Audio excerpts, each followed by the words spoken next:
Some other foods I think that struck me that were too acidic, fish, vinegar, tea, eggs, things like that that we consider, again, very healthy and are recommended to eat more of. But Well, what do you say? I'll take vinegar, okay? Vinegar chemically is known as acetaldehyde. And we already know what acetaldehyde, it breaks down to ethanol alcohol. It's a great way to get food drunk.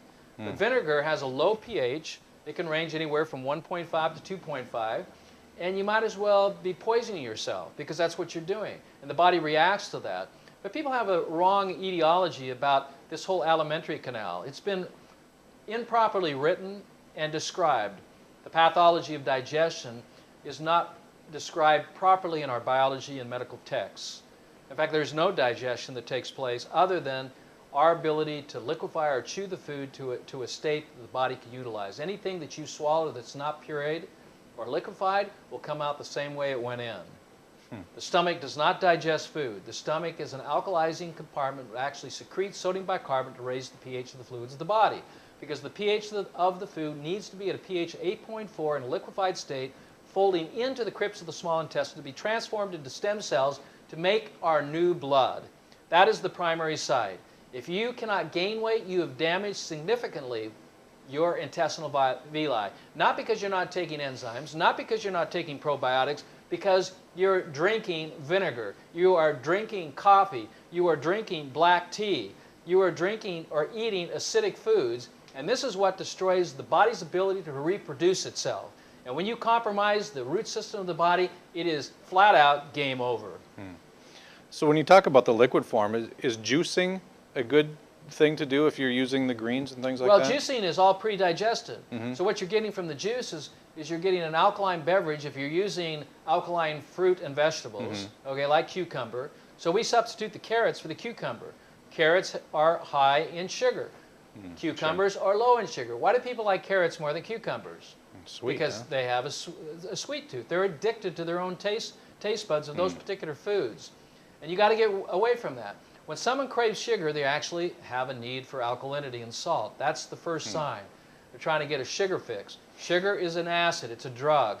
It's strong addictions, and our kids are addicted to this thing, and this is why we're having so many problems in our schools and so many psycho problems, depression, anxiety, schizophrenia, all of these psychothermatic problems that then our medical doctors are getting psychotropic drugs to our children that are making them do crazy things like go into schools and murder people. This is a cause that's foundational to what people are eating, what they're drinking, what they're thinking.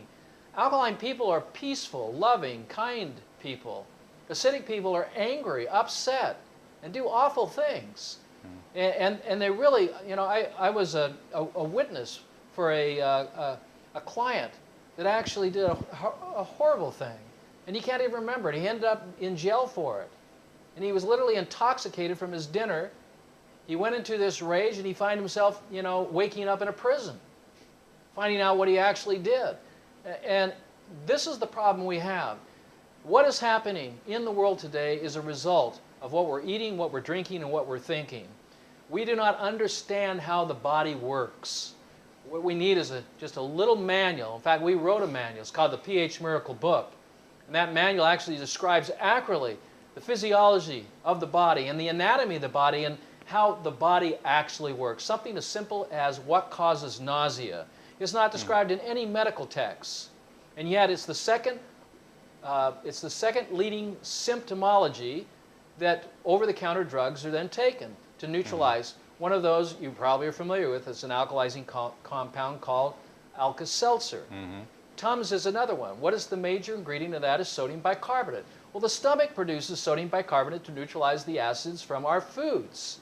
When we're angry or we're exercising or we need extra alkalinity, the stomach produces that, pushes that alkalinity into the blood and tissues to neutralize the acids of metabolism, and you get a belly full of acid.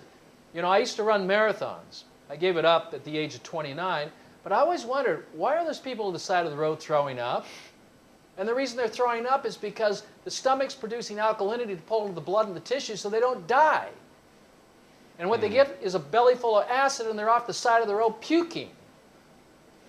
And I've always wondered about that. But you ask your doctor, They don't even know what causes ad nauseum. I mean, something as simple as that.